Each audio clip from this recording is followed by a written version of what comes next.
Hello everyone, welcome back.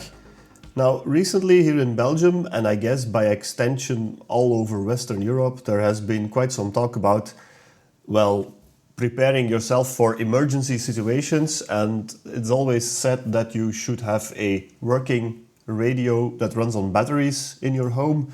So then in case of an emergency, you can at least listen to the radio broadcast for important announcements. Now, I know how it is where you live, but here in Belgium, I don't think most people still have portable radios that run on batteries and that can receive FM in their homes.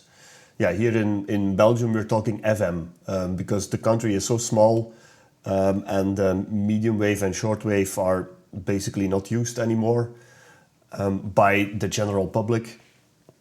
So a small portable battery-powered FM radio is something that is, well, useful to have in an emergency situation. So I went through my collection and I was checking which of the things that I have in my stock could fit this description. And I have identified a couple candidates, and this is the first one that I want to show you. It's a Grundig Prima-Boy 207. And honestly, it looks pretty nice. Now, I have no idea if it works or not. I haven't tried it yet. But it's a very small battery-powered radio from the 60s. And it has FM, shortwave, medium wave, and yeah, this is the on-off switch. So, yeah, this knob is loose. So that's already the first thing that I need to fix. It has volume on this side, tuning on that side, and yeah, that doesn't do anything. So it's very loose, so I think the dial might be broken. So yay, a dial cord adventure.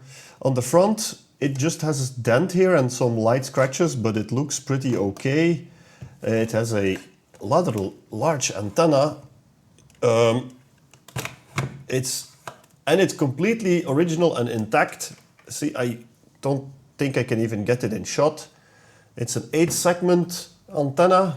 It's pretty neat. Now let's put it back in the radio before I break it. Then on the back we have one screw missing here, and there is one that is left. Here is a switch, no idea what that's for. Maybe the antenna, I'm not sure. This socket is either a headphone socket or it's well, a DC input. I don't know, I will have to check. Here we have the label, see, Prima-Boy 207, and then a serial number. That's the battery compartment. It takes 4 AA cells, so that's also neat since these batteries are still very common. And it has a neat little handle.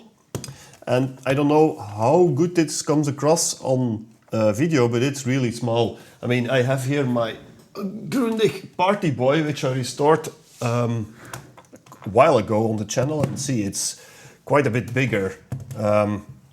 Yeah, and that's not even, oh, it's a bit dusty. That's not even a big radio. That's already a very portable radio. And this one is, yeah, 1/3 of the size. So Grundig always had the nicest names, the Party Boy, Prima Boy. Very fun. Okay, let's put this one back.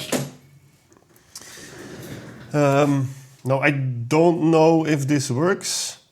Let me pop in some batteries. And then we can see, oh, well, that's not very good. You see someone at some point tried to scratch off the battery corrosion, but yeah, this is not gonna work. And there is a hole here. Oh, look. Yeah, so I guess that's also a way to fix the dial cord. You just drill a hole in the side of the radio so that you can tune it with a screwdriver. Yeah, you know, that is something that I will not be able to fix, but let me fetch some batteries. I don't think this will work, but let's try it anyway. One drawback of this radio, and that's a common thing, is that it won't work with rechargeables because simply they won't fit in. See, they are, you really, and don't force them in because you won't be able to get them out. And then you'd risk damaging your batteries. So don't use rechargeables. Now, how does this go? Okay, so there we have the minus, so that should go, see, even this one is, plus and minus, plus, okay.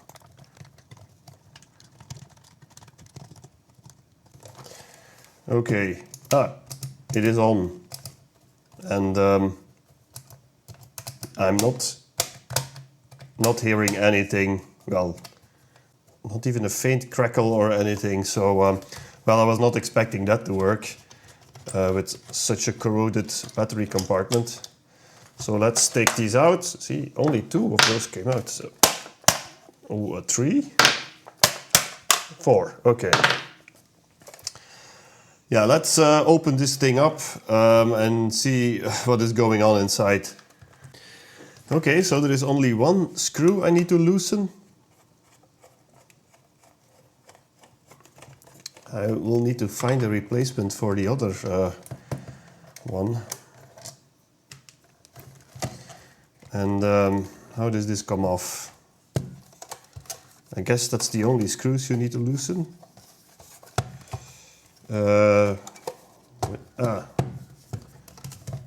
Does this come off as a whole? Yes, I think so. Yeah, there it is. Okay. Right, we have some wires that will need to get desoldered for the speaker, the battery compartment, and the what is this? It's a ground wire for the shield of the grill. Oh, this wire here is broken. Oh, that could be the reason why this is not working. It has just corroded of the lead here. Let's apply some power here directly to where these wires are going. And now they are both broken off. Let's double check that black is indeed a negative and red is the positive here, because, okay, so yes, it is indeed correct. So black is negative, red is positive. I'm just going to apply 5 volts here. So there are 2 posts over here to which these battery wires are connected. Let's connect the power supply directly to them to have the thing turned on. Where is the other knobs are now here, of course. Fantastic.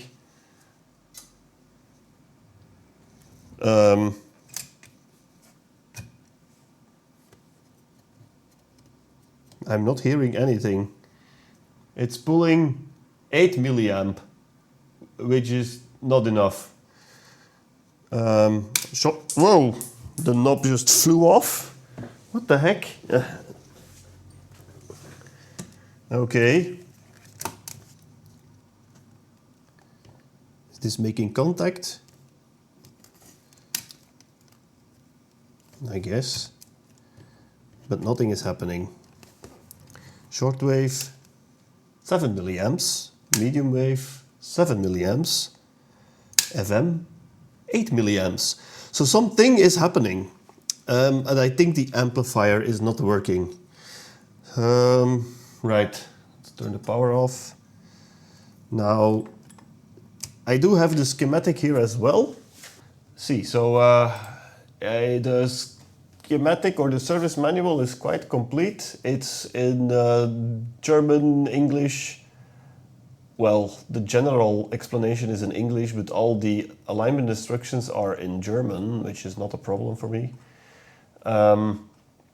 But let's check here the power supply. Right. See, so here they have the battery.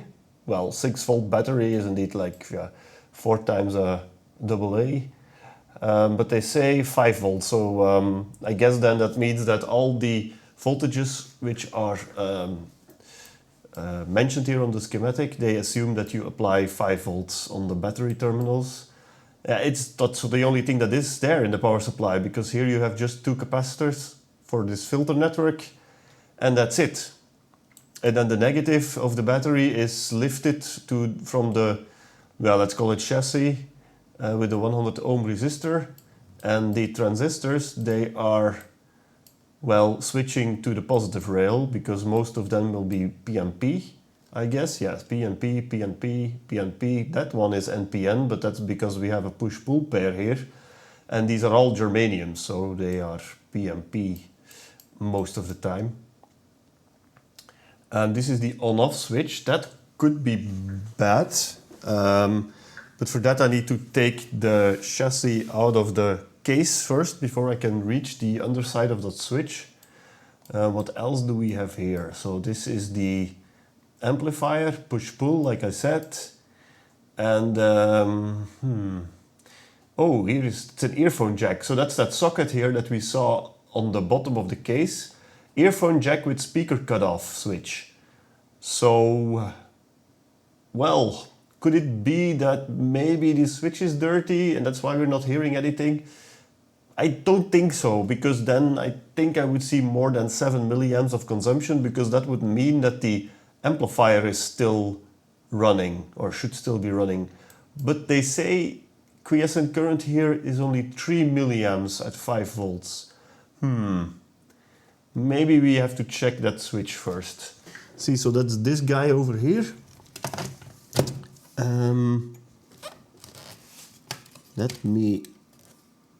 Is that making contact? I think it is, but maybe it's dirty. I don't know. Well, it's definitely dirty. 200 ohms, 210 ohms. That definitely needs to be cleaned. So let me clean that switch and then we can see if that makes a difference.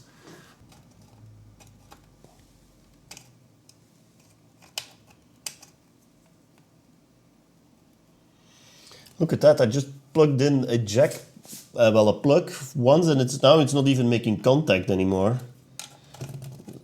See, it's totally open, and now it's still open. So, yeah, this needs some work. Now that could definitely explain why we're not hearing anything at all. Now getting in between there is going to be a bit more difficult. Yeah, there's quite a bit of gunk coming off.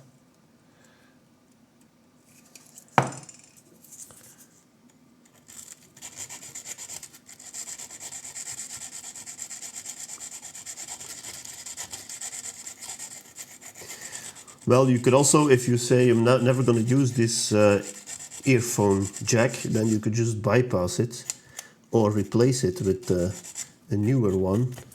And it's definitely not making contact. Yeah, see, again, this 200 ohms, so that's not, we are not measuring through the headphone jack. Let me bend the switch here a bit.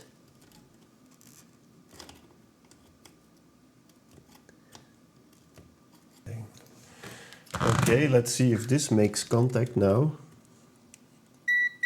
Yes. But wait. 7 ohms, not great, but it is making contact.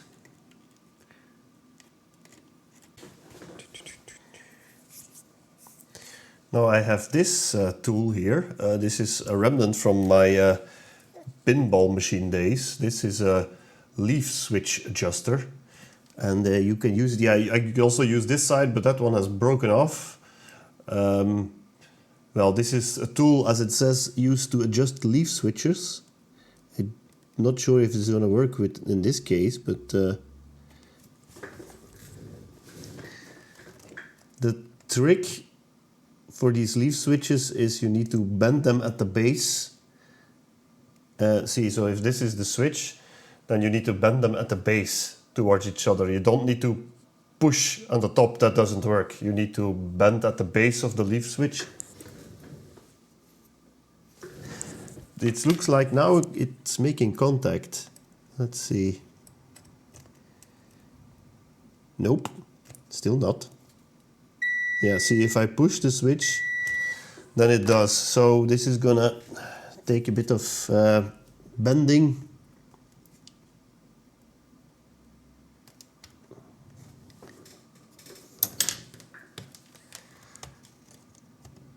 Yeah. 7 ohms, it's not great. If I push it, does it then get better? No, not really.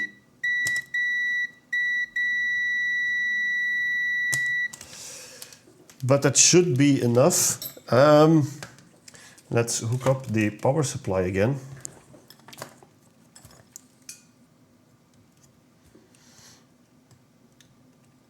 Okay.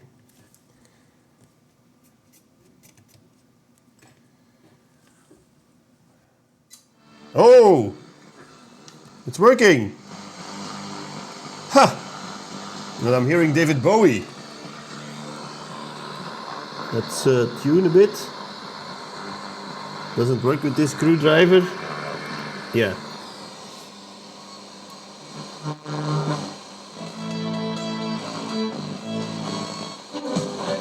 So all we had was a dirty switch in the headphone socket.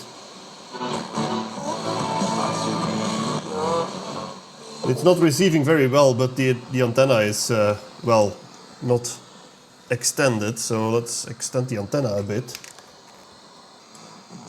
Yeah, I don't need a screwdriver, I can just turn it by hand, obviously. Dumbass.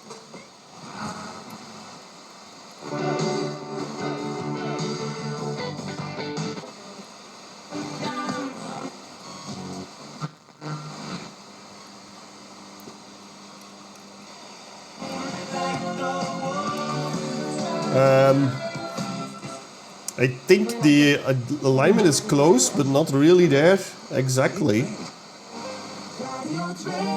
Oh no, yeah, it's off. It's about 1 megahertz off.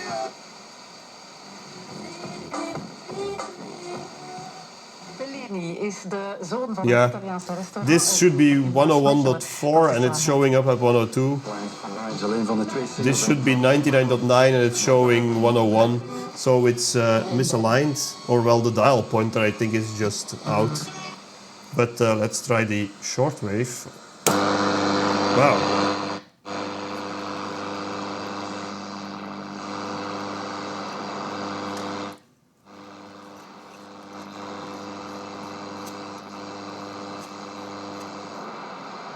Yeah, obviously nothing.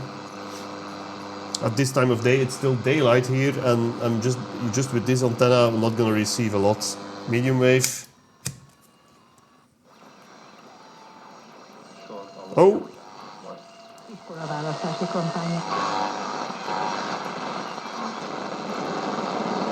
Yeah, it's receiving on all bands, so that's great.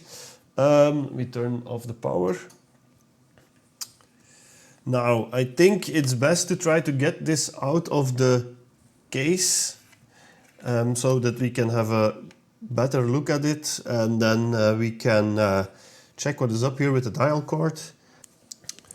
Can then maybe also clean up the case a bit, and then, yeah, obviously check the dial cord. The dial cord is still in place, but maybe the shaft here of the tuning condenser is just gummed up and too stiff. Okay, so in the service manual they do say that you need to desolder the battery terminals. Yeah, we don't have to do that anymore. Then the speaker connectors. Then this thing, which is apparently, they call it a chassis counterpoise. So it's like a weight for the no idea why they call it like that. It's just the grill. And then here the antenna connector over there. So the antenna stays in the case when you want to remove the chassis. So let's start here with the loudspeaker. The black lead here is on the right, and the red one is on the left. And then this guy.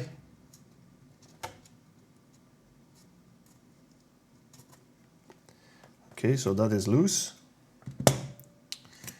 And now here the antenna. See, so that's that green wire over there. Just gonna take my pliers to do that.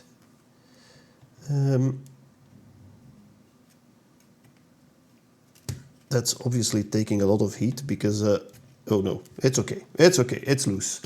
And now they say as a final step, wait, I can show you as well. See, so they say dismantling the chassis and then unscrew the earphone socket. Okay.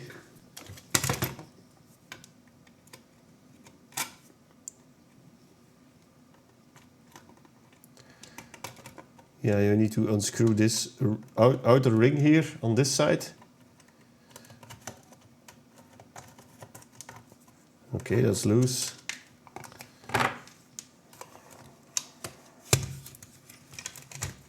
Now this one is loose. And now as a next step, they say loosen the screws as reticulated squares in the alignment scheme. Okay. Ah, so that's these guys, they are marked in gray. So this guy is missing. That's not good news. Here on this side, we have both still present.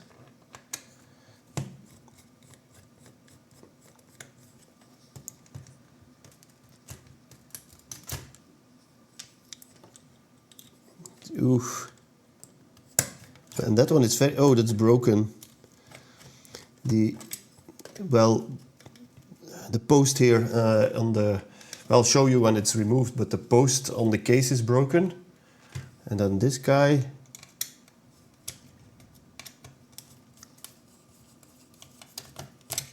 Okay. Now this should all come off. See, so like that. And that, oh, there is deteriorating foam underneath. See, here is this post which broke off. It's still in place there. That one is also broken. It looks like somebody glued that back at some point or made an attempt to glue that back. Here they have a switch which slides here against these very dirty contacts. So I'm gonna have a lot of work. I'm gonna clean this all up. I'm gonna clean up the case. The top side of the PCB is still pretty neat, but let me just clean things up here before we continue. Okay, so I've been cleaning a bit here, the back cover, the front still to be done. Yeah, this has quite a few things broken. These two posts, I already mentioned that, but also this post here as well, it's also broken.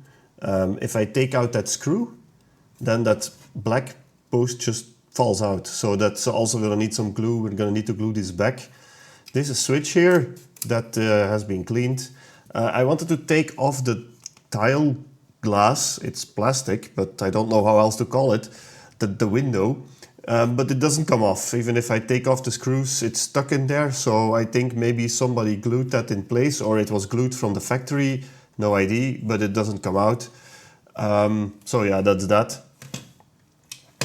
Then I have here the contacts of the battery compartment. They are nicely bubbling away in vinegar for quite some time already. I'm just going to leave them in there for a bit more.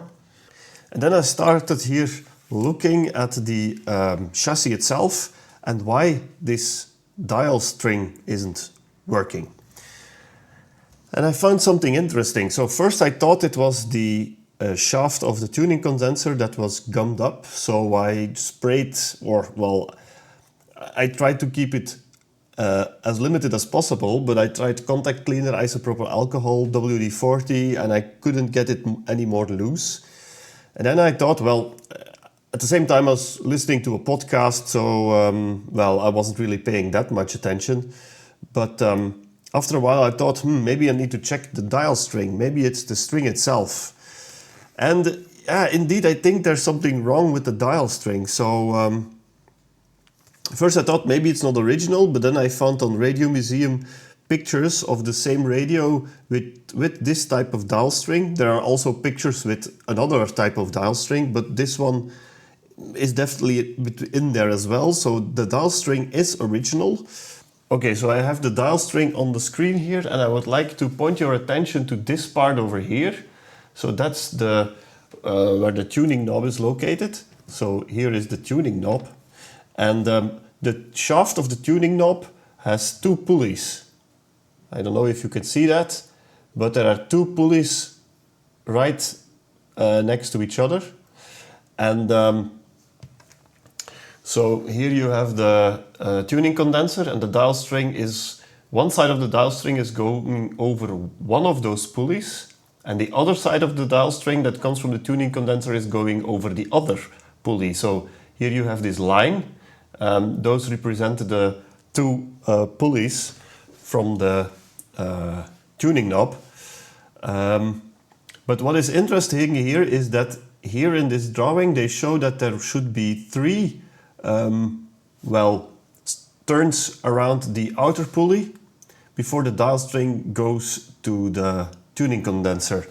Now that is not the case, or well, that was definitely not the case. There was only one turn over here.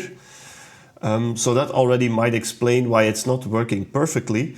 But then I decided to open this thing up here. So this is where it is fixed to the tuning condenser. And the interesting part there is that I already detached the dial string, because I wound a couple of extra turns and then it's not long enough anymore. See, it has two loops. So you have here one on the end, and here is another one. So I think that this is maybe the original loop, and then maybe the dial string created some slack or something, I don't know. Someone has definitely been in here and wanted to, add a tension by adding another loop here. So yeah, and now the dial string is too short. I cannot get it attached around here anymore. So yeah, I think I need to remake the entire dial string. So if I remove this screw, just need to hold the pulley in place, then you'll see that underneath there is a spring. So sometimes dial string, they have a spring in line with the dial string to keep tension on the dial string. Here, this spring is located inside this wheel, and one side of the dial string, as you see over here, which is still in place. See, there it is. It catches on this plastic tab, but the other side of the dial spring needs to come in here and needs to catch here on that spring. And that way this spring can put tension on the dial string. So first thing I will do is remove the old dial string, and then we'll have to make a new one, I think.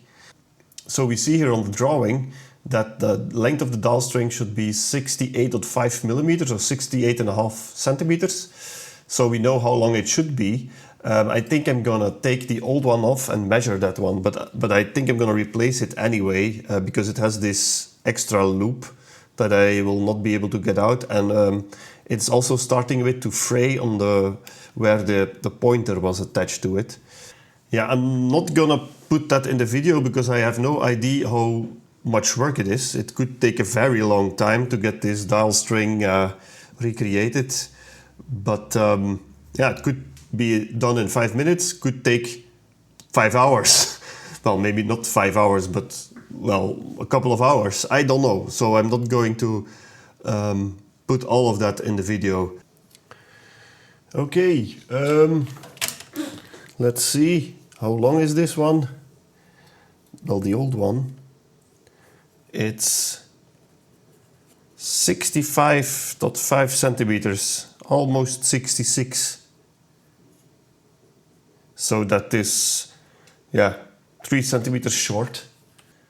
And I think I won't gain 3 centimeters by just undoing that knot. And I don't even think I will be able to undo that knot. So it's very tightly wound. So yeah, see, and here in some places, the dial string is getting very thin in some places. One eternity later. Well, I've made some progress. See? It's working again as it should. Now, this took me quite a while. I made a joke earlier that I didn't know if it was going to be like 5 minutes or 5 hours.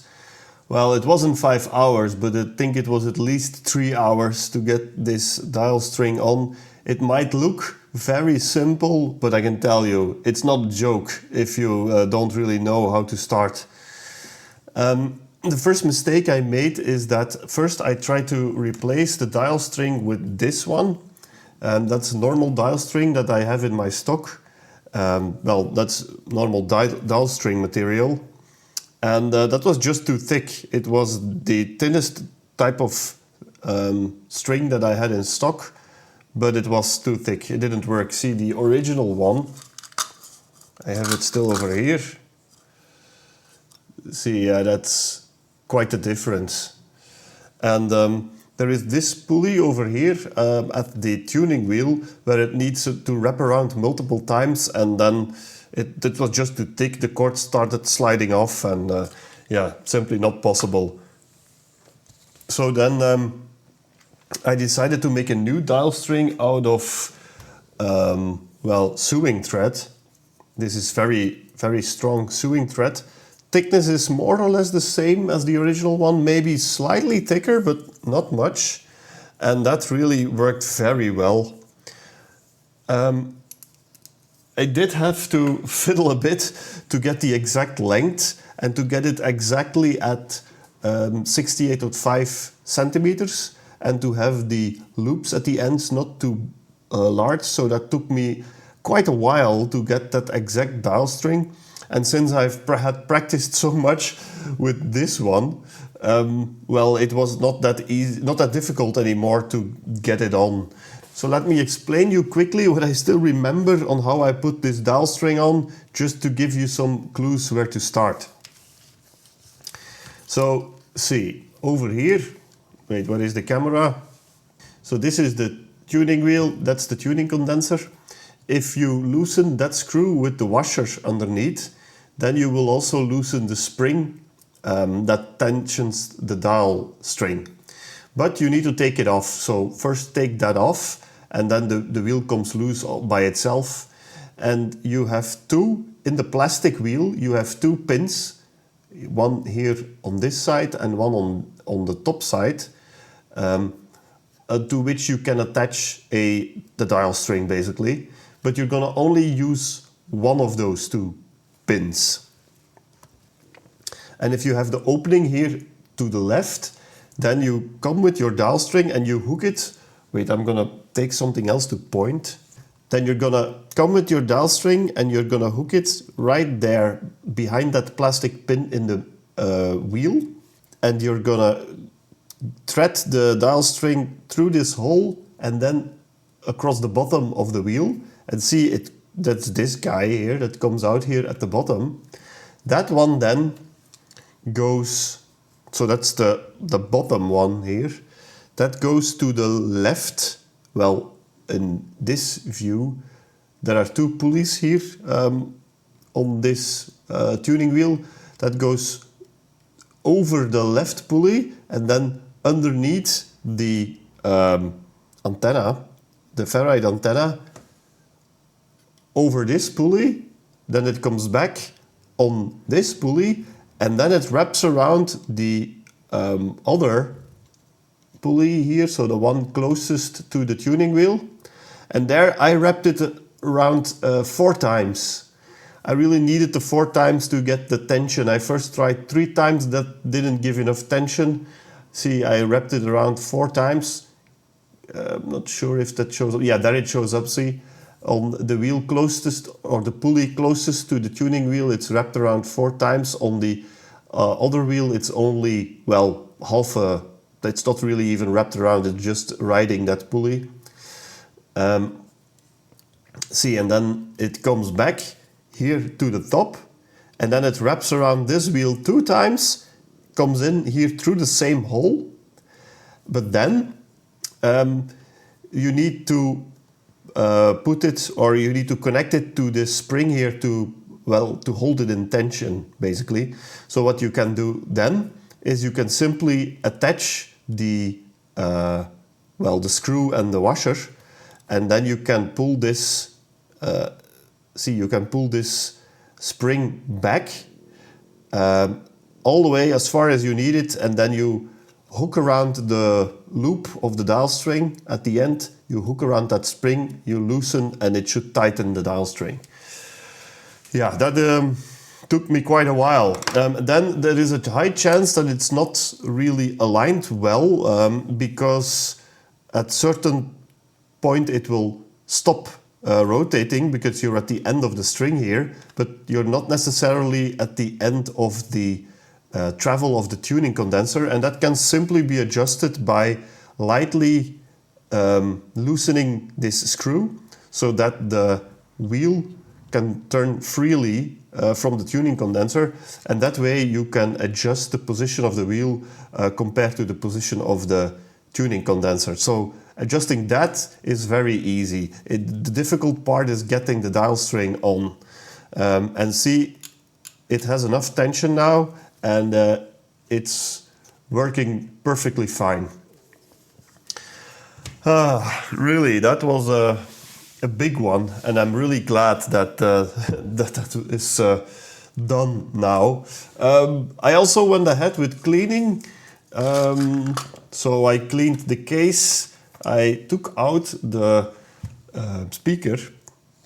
That one is still in perfect condition. Cleaned it as well. And let me show you, because the radio now is actually working pretty well. So I'm just gonna hook up the speaker here and just a piece of wire as antenna. And then the power supply. I'm gonna turn on the power. It's now on FM.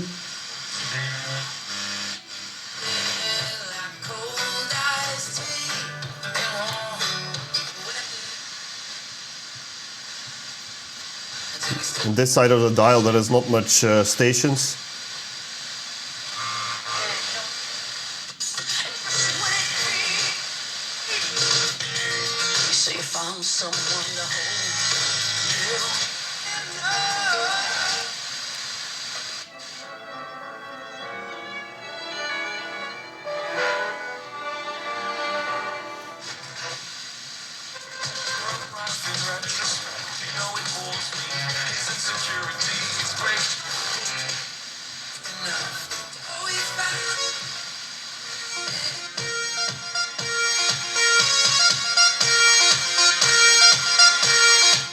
Yeah, see, it distorts when you turn the volume up all the way, but I believe that's the tiny little speaker that is just not capable of producing that amount of volume.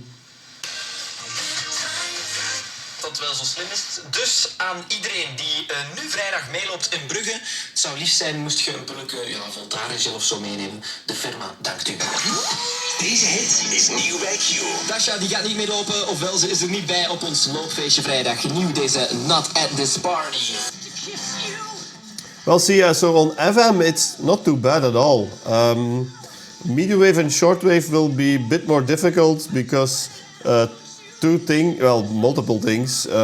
There is the interference of my workbench. There is also the fact that medium wave and shortwave are, basically out of service here in Belgium. So the stations, they are very far away. The quality is very low. And see, these two coils on the antenna, they are both loose. So I'm not sure how well it's still aligned. Well, I've checked a bit some capacitors. Well, so these 3 capacitors here, those are on the power supply and on the output for the speaker. They are all perfectly fine. They test like 10% out of spec, which is that the ESR is low, so that's okay. There are quite a bit of other capacitors in here as well.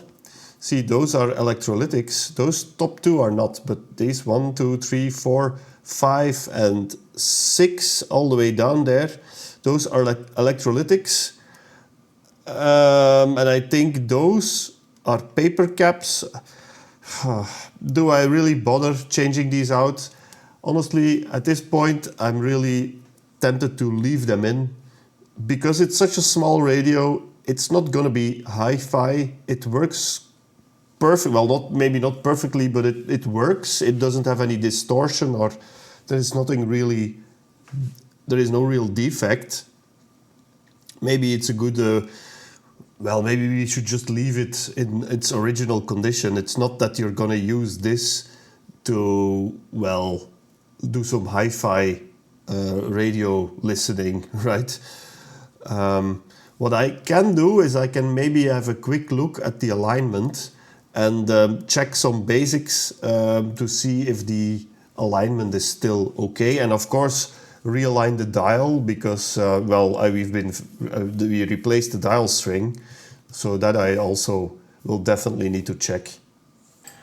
Okay, so I'm checking the quiescent current of the output stage. Like they mention here in the service manual, that should be 3 milliamps and it's 3.3. So I'm gonna leave it at that.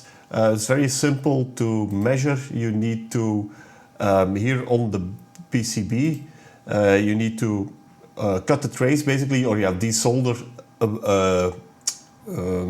a bridge, and then solder some leads and put that your multimeter basically in between, and yeah, that's how you measure the quiescent current. So that's perfectly fine. So I'll remove these wires again, solder that bridge back, and then next step, adjustment of the IF amplifier. Well, let's check that one as well. Now I have to say, I've already tried cleaning the backside of this PCB here, but it's completely caked in what I believe is flux, and it's extremely sticky when you start to clean it with isopropyl, and it releases a very nasty smell as well. So I just stopped. Same thing when you're soldering. It's just, yeah, it's a very nasty smell that comes off this PCB. And for the IF amplifier, we need to measure here the current through AF1261. That's the one here all the way on the left. You see this has an emitter resistor R16 of 820 ohms. And we should measure 1.1 volt across that resistor, and we can adjust it with R21. So here we have this transistor. R16 is just on the right of that transistor. So let me try to find it. Let me turn on the power again. Let me see, so R16, that's between here, I believe, and here. Wait, I'm quite sure that I'm measuring this correctly. Am I doing something wrong? Yes, I was measuring R18, I guess. Yeah, this is, the print is not really readable. R16 is over here on the top. Yeah, so let's try that again. Between here and there. 0.96 volts, okay. Where is this adjustment? We can adjust with R21. And obviously I cannot reach that from this side. So I will need to turn the radio over. So I think R16 is this guy. Yes. If I go to AM, then I am already at 1 volt.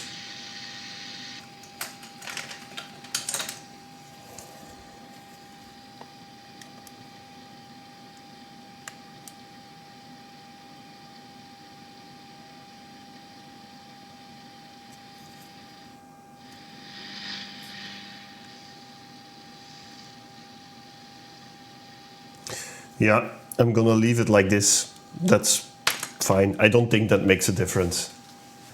Okay, so I'm not gonna do any other alignment except for the front end, the AM front end, because these are loose, and well, the alignment of the dial, and then maybe check the front end for FM as well.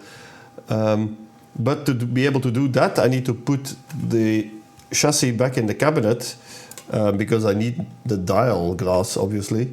And before I can do that, I need to glue back these posts that broke off, these 3 posts. And I'm gonna put some new pieces of foam here to dampen the resonations.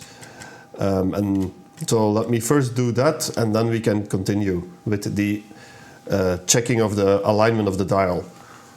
Well, we are a couple of days later and I've made some progress. I have glued back here these posts that have broken off, and I've applied quite a lot of super glue to them, just to give them a bit of support on the outside as well, because simply gluing them back I think would not have been enough if you start screwing the screws from the chassis inside. This post here is gone, it's missing, so I cannot glue that one back. I have cleaned the case, even though it doesn't really look clean on camera, but it's perfectly fine. Maybe I'll give it another wipe before I put everything back together. I've put some new foam here to dampen the vibration a bit. The dial glass has been cleaned, the backside of the case has been cleaned.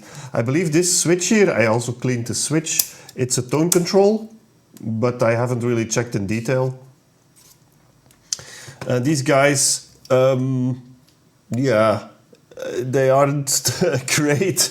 I've cleaned off all the crud. The battery leakage has been neutralized, and I polished the contacts. Now I don't know if it will be okay and if it will work. The corrosion was so bad in some places that really the copper was completely cracked. So I had to reinforce it a bit in some places, like this one, for example.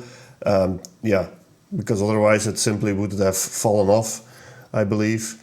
So yeah, this is not ideal. I don't know if it will work, and if it doesn't, we'll have to check how we can fix this. But in any case, well, not in any case, in this case, I will now put the chassis in this case. So that's the next step. And then we can see for the dial glass, well, for the pointer, if everything is aligned correctly. And I can also maybe do a quick AM alignment to see, well, because yeah, these are going to be out of alignment. And then I can attach these coils back to the ferrite rod. Oh yeah, one small detail as well. I glued this button back. So that should now not pop off anymore when the FM is deselected. Yeah, so that's also fixed. There seems to be a bit of super glue that has run into the inside of the post for the screws, which is not great because now my screws don't fit in anymore. So I'm gonna try to just pry it out and hope that works. I have no clue how it got in there. Probably, well, it seeped into the cracked post and then came up from the bottom. That's unexpected.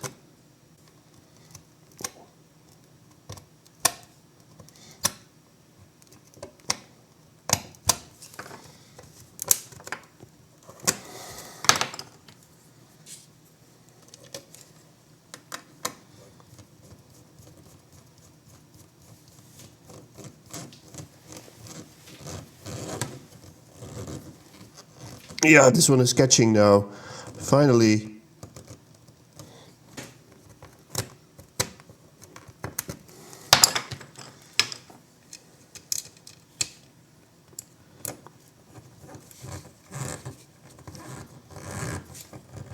Yeah, now I think this one might work as well. That was a mistake from my part. I didn't I didn't think about the fact that the glue would get into the screw thread as well.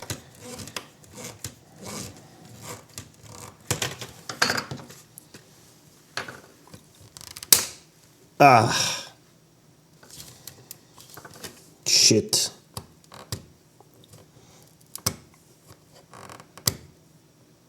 Yeah, that cracked again. But I think maybe I can make the screw catch in there now. Maybe. Well, at least it's held in place with 2 screws and a half instead of 4. So that one and that one are okay. That one I'm gonna put a bit of super glue on top of the screw to keep it in place and have it not fall out. And I think that should hold everything in place. Okay.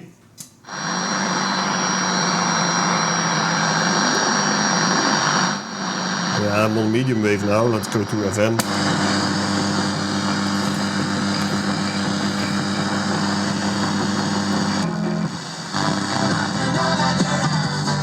Let's see if the dial is more or less correct.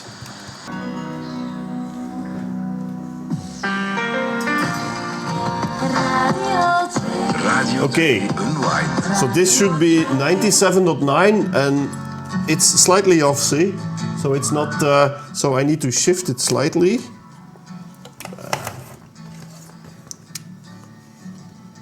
Don't know if this is gonna, if I can just slide it or... Oh, the pointer just popped out. Awesome.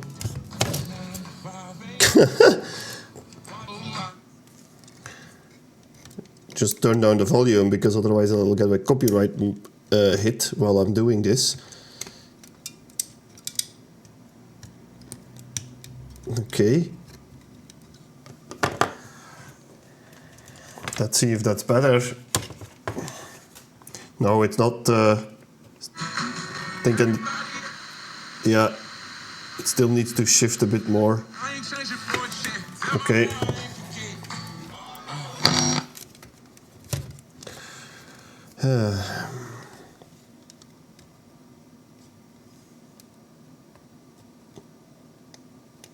Maybe something like this.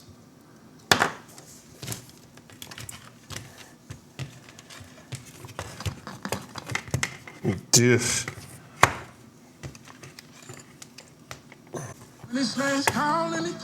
Well, at least that station is okay now, but what about the other stations? I don't know.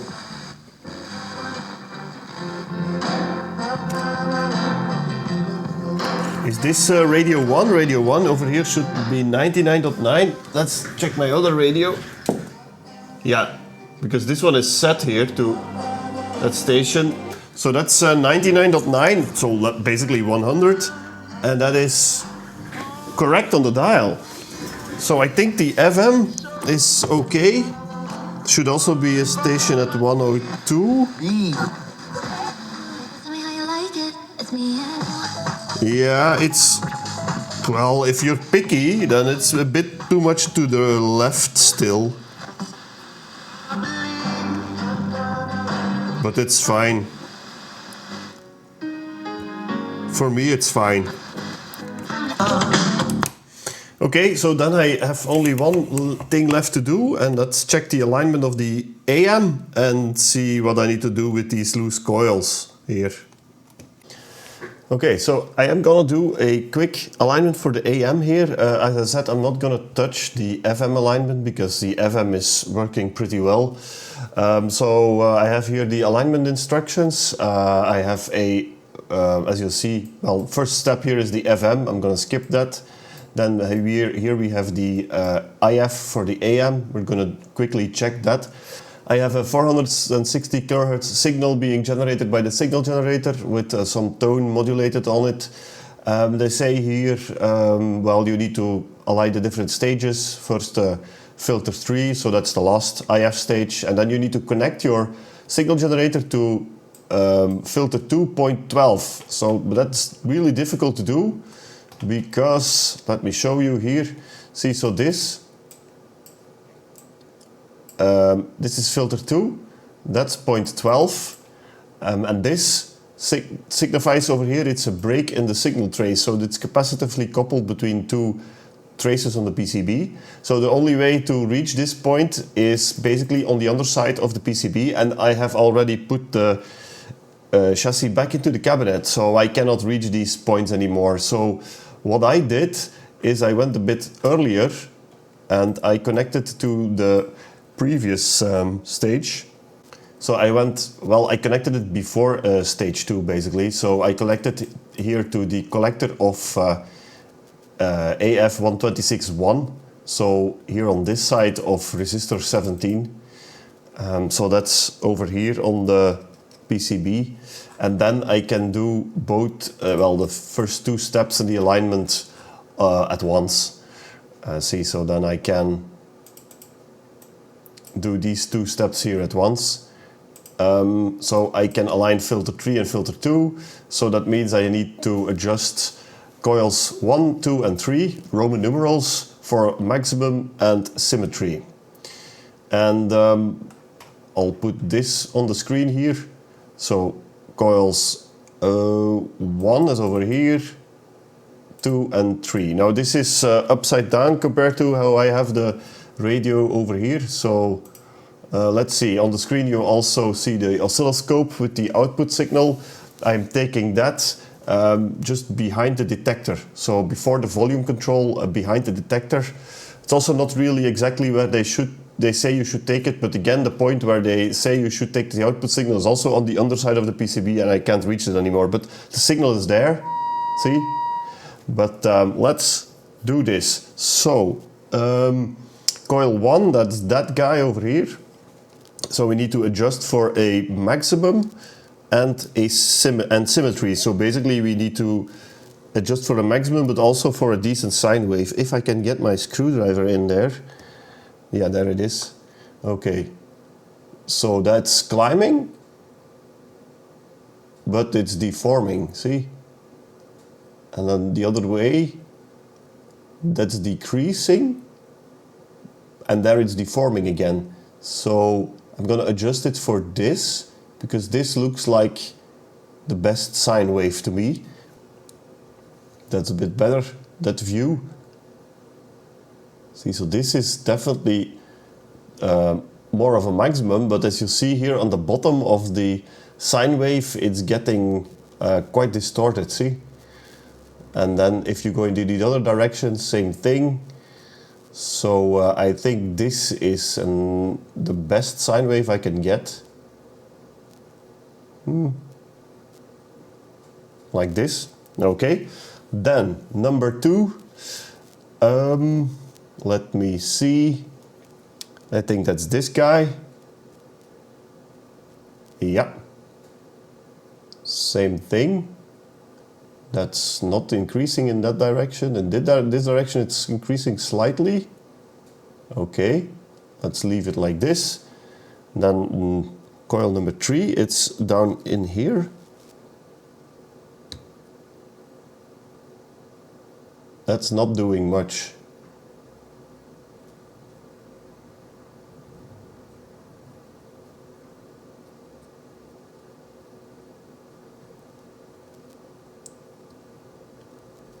Wow, or it's way out, but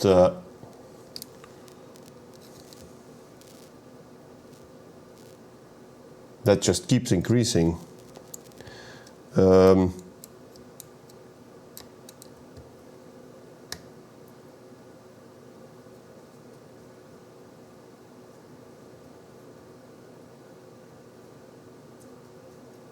I also have the feeling that this is not the nicest sine wave. I'm gonna leave it like this. This looks like a good sine wave. Okay, so that's the 3 coils done. Next we need to go a bit further down the line.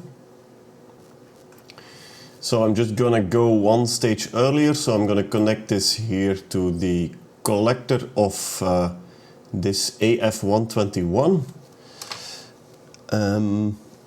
I think that should be here.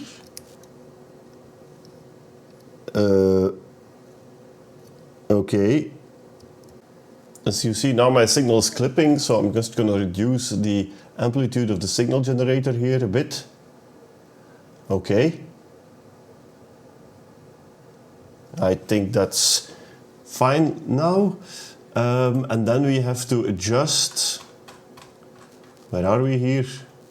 4 and 5 I guess, yes. Coils 4 and 5. And that's these two guys. Yep, so this is 4. Oh yeah, that's doing something.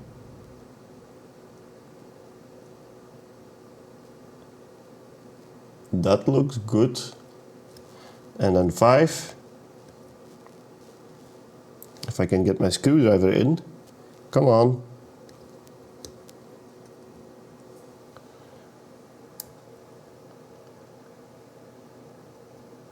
That's also more or less peaked. Okay, so that's the IF done. Now let's check the dial and the oscillator. Okay, so I have now lightly coupled the signal here to the that's the medium wave side of the ferrite rod, and I'm feeding in a 560 kilohertz signal, and let's see. Oh, there it is. Wow, that's almost spot on. You can't see this. I don't wait. Let me reposition the camera. See, so over here you have this tiny marker. Let me turn down the volume here a bit so you don't have to listen to this annoying sound. Here you have this tiny marker that's 560 kilohertz. So see, we're almost spot on. That's where it should be. Now let's see, what do we need to adjust?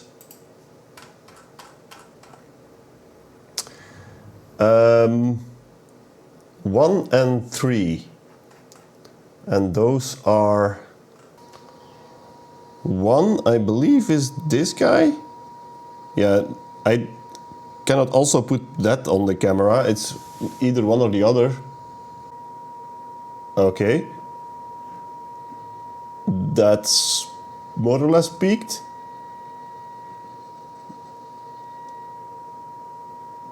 Yeah, that's peaked.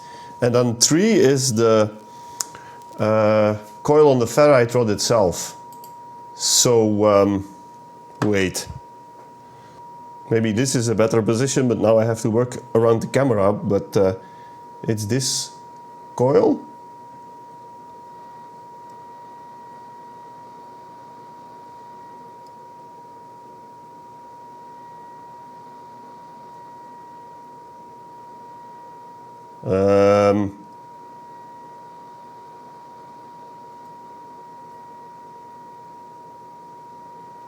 This is, according to me, a peak. Now I'm gonna quickly fetch some glue to glue this in place. That's just a small bit of super glue. That should be enough to hold that in place. Then we have 1.45 megahertz. Let me change the signal generator here. Okay, 1450, and then we should adjust. Wait, we need to go to the other side of the dial. Here is.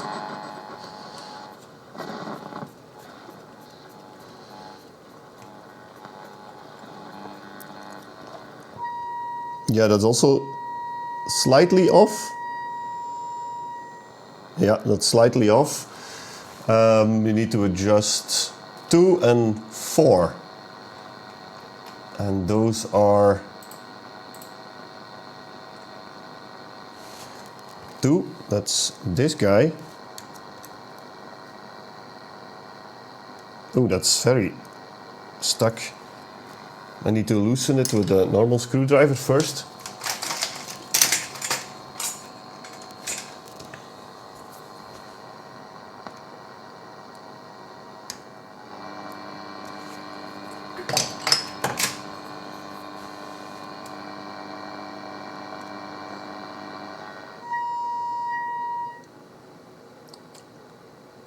almost. I went past it. Okay, that looks fine. Could turn down the volume here a bit. And then 4, that's that guy.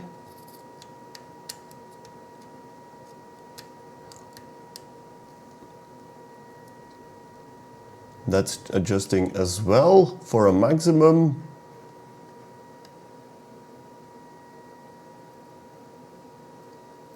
Oh, that's a difficult one.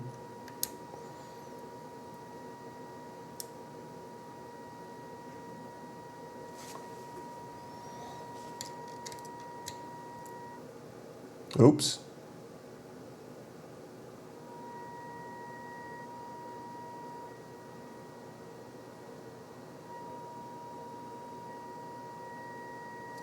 Wow, that's super sensitive.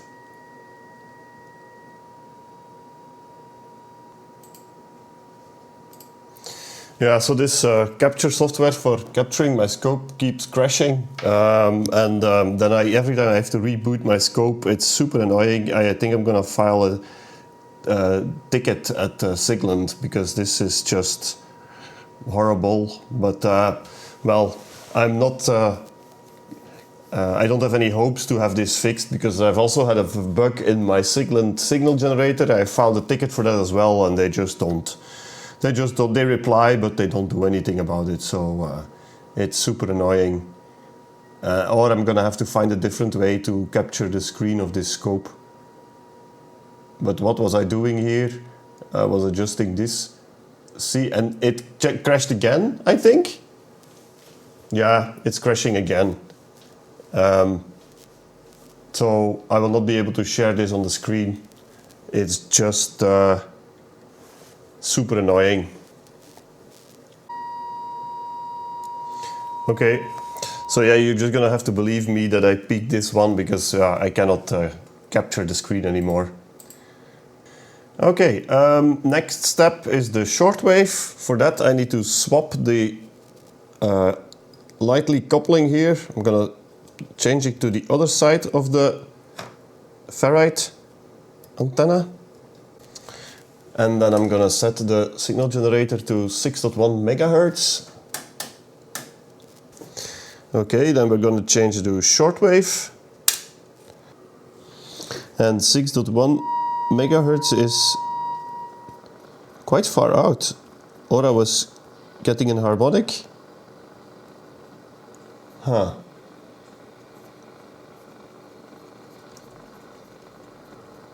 Yeah, see, so I'm receiving it over here, and I should get it over here. So that's quite a distance. But again, the entire dial goes from 6.2 to 5.95, so it's very sensitive.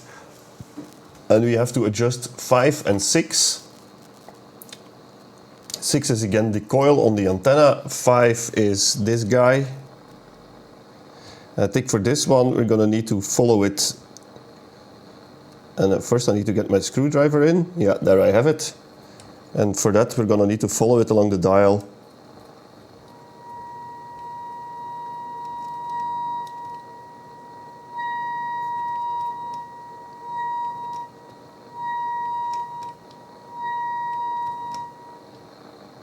That's 6.1.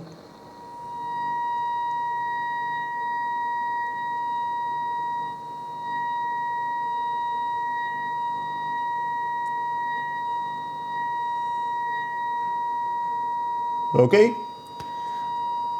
that's fine. And now here the coil on the antenna.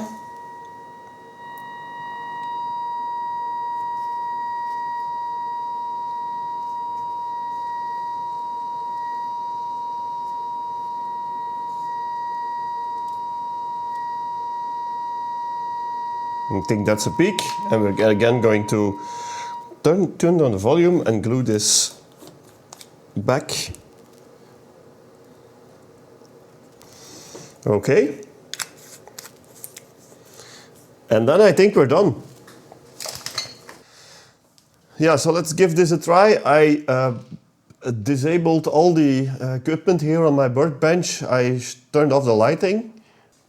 See, so if I would enable this lighting, for example, see, then you clearly get some interference. So I disabled all the lighting, except for my power supply, of course. And let's see, so we are on medium wave, and it's just with the internal ferrite antenna. There is some interference, but that's probably from maybe my network. Maybe I have here some power line adapters. Those are horrible, so maybe that's what is interfering here. But yeah, look. That Amir Khan and Corey live a happy life together.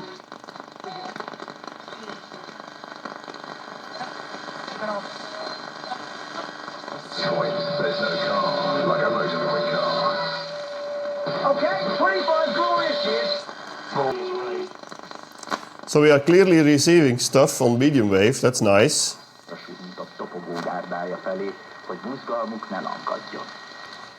Now let's try shortwave.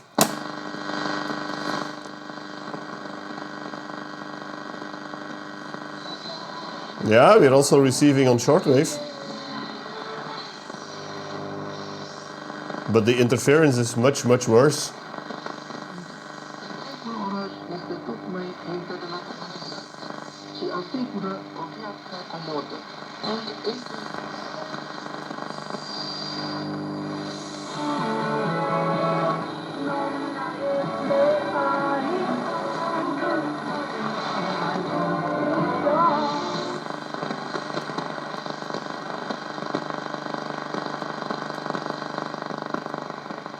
So yeah, if I would take this outside with some batteries, it probably will receive much better on the AM bands. Now I'm gonna just let this glue dry, and then I'm gonna put the case back together. Well, remember when I said in the beginning of the video that there was one screw missing which was holding the case in place? This right screw over here. Well, it's not only the screw that is missing, it's also the post. See, so here on the left side, you have the post with a threaded, well, metal part inside. But here on the right side, sorry, it's just broken off. So no wonder that this screw was missing. Well, I've been thinking about this. It's not an easy problem to solve. So my idea is the following. See, I have these things over here. These are, how do you call this? Cable guides. I bought these on AliExpress. They are used to, well, you can glue them against your desk or anywhere where you want the cable to stay in place. And then with this clip, you can just put a cable behind. I use this, for example, to put up my Christmas lighting. And they have some self-adhesive, well, tape here on the back. So what I did, well, this is going to be an experiment, is I put a nut in there, see, like this, and this nut really just clipped in because it, well, the clip is holding it in place quite well, but still, to be sure, I put some super glue around the nut to really hold it in place. See, there is see some super glue on both sides and on the top as well.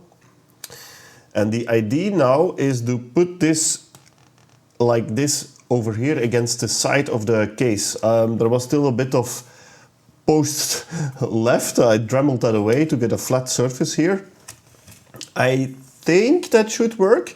See, if I would put this here on this side, then yeah, the distance of the nut towards the edge of the case is perfect. It's a bit deeper inside the cabinet, but that's not that important. Obviously, I need to make sure that I put the position correct. So yeah, I'm gonna try to glue this here on this side, on the inside of the case, and then hopefully that'll work.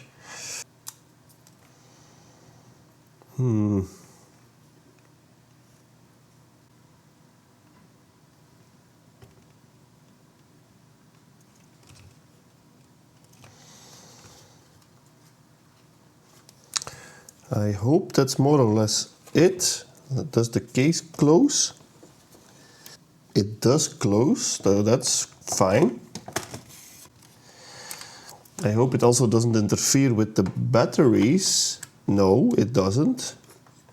That's good. Okay.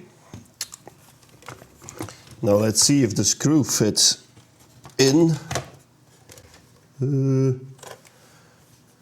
I don't know.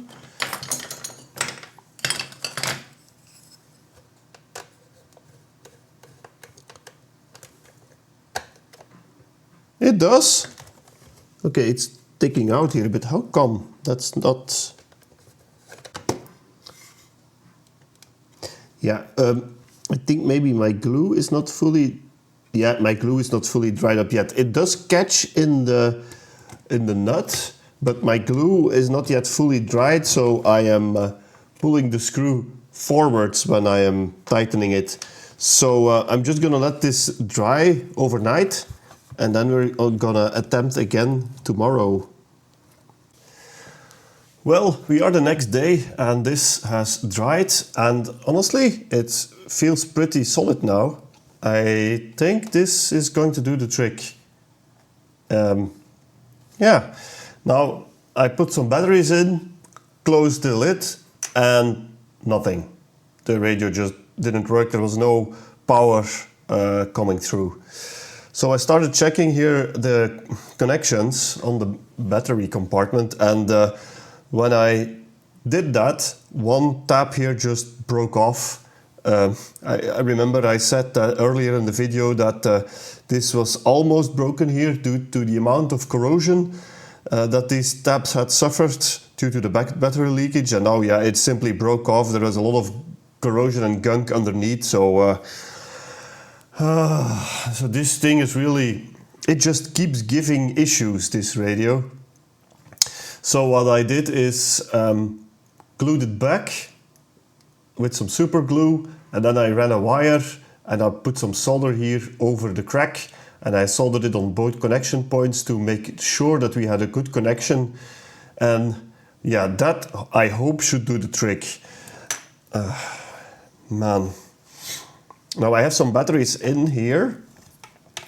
Let me see if it now works. Let's turn on the radio and let's close the lid here. Ah! Oh, look at that. It's working. Finally. Okay, yeah, so I'm gonna close this case up, and I hope that's it for this little radio. Wat die voorwaarden wat precies zijn, dat wil het parket niet zeggen, maar dat kan bijvoorbeeld een huisarrest. Een vals document. Voor een valse en dus ongeldige reisvergunning betaal je tot €200, terwijl een echte vergunning 16 Britse pond kost, dat is een goede €18. De politie adviseert om een ETA-reisvergunning alleen te kopen via de officiële app UK ETA of op de officiële website van de Britse overheid. In Rusland zijn 4 journalisten veroordeeld tot een celstraf van 5,5 jaar. Ze werkten al...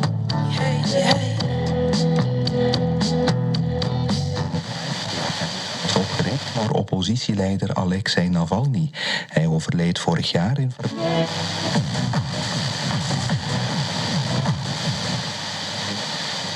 extremist is beschouwd en de 4 journalisten zijn er nu ook... Consultation son ambassadeur à Alger. Des représailles à des expulsions similaires annoncées par l'Algérie. Les relations s'étaient pourtant un peu réchauffées entre les deux pays après un entretien entre leurs deux présidents il y a 15 jours. Mais l'Algérie ne semble pas...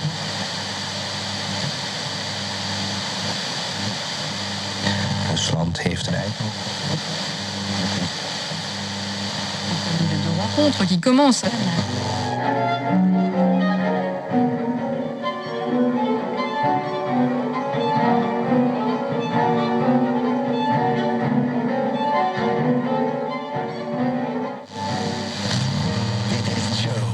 Joe Easy.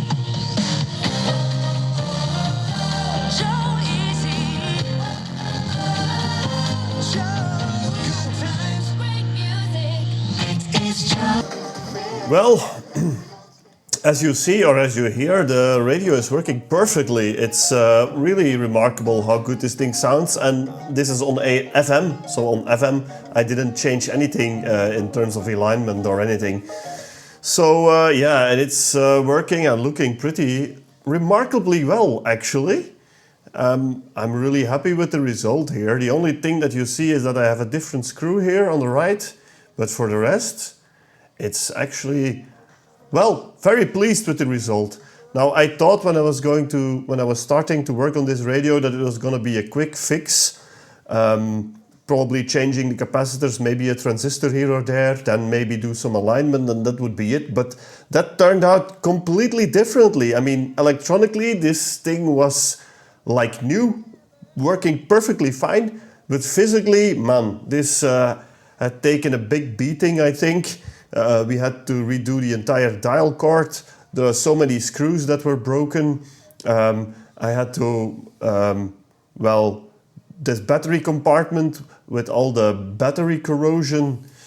Yeah, that turned out, well, it's a different type of repair or restoration. It's not really electronic, but it was fun. Well, not all the time, but in the end, when you have a working result like this, yeah, you cannot be anything but happy, right? Now, I cannot demonstrate the AM. Well, I can demonstrate, but you won't hear anything here on the here inside the house. See, it's just noise and static and the bench lighting here and everything. So I cannot demonstrate that. What I can do is I can go outside and I can put a demo of the medium wave and the short wave at the end of the video. Okay?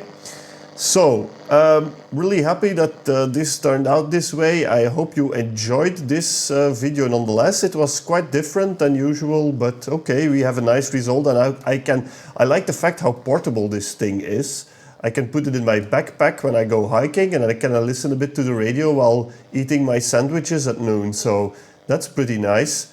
So anyway, next video, I'm thinking about doing something with tubes again. We'll see. But if you're curious, then you just have to subscribe to the channel and watch out for the next video. So thanks for watching, and I'll see you next time. Take care. Bye-bye. So shortwave first.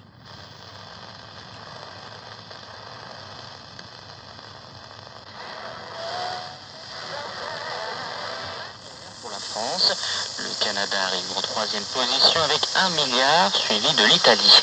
Ainsi, la Corée représente désormais près de 22% des cosmétiques importés sur le sol américain. Mais comment expliquer un tel essor?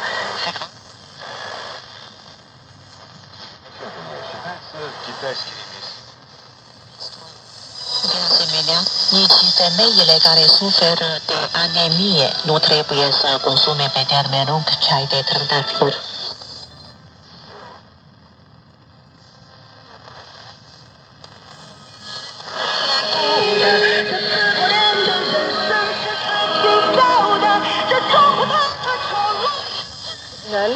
Car il était essayé des solutions. And medium wave.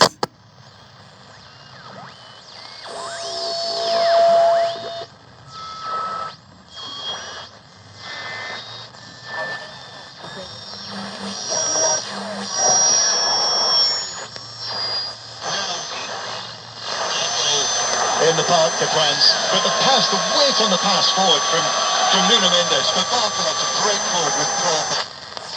Su primera temporada aquí en el Borussia, 18 millones de pesetas, de euros, ya decía yo de pesetas.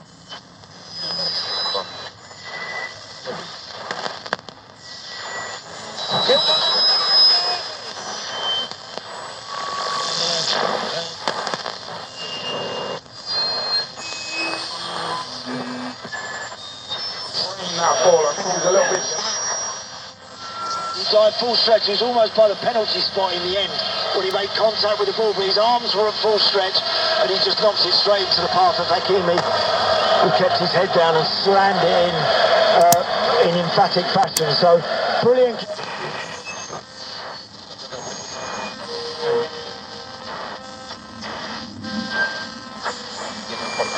en el mundo, entre comillas, rico, Canadá, etcétera, en el norte de Europa, la incidencia, no la prevalencia, es decir, el número de casos nuevos por año. चीज लिखनी है आपका नाम कहाँ से आप message कर रहे हो और the word Kailash SBI UK Money Talk. Send money to India with competitive rates with Yono SBI UK online and via the SBI UK branch. Everyone planning British selling today.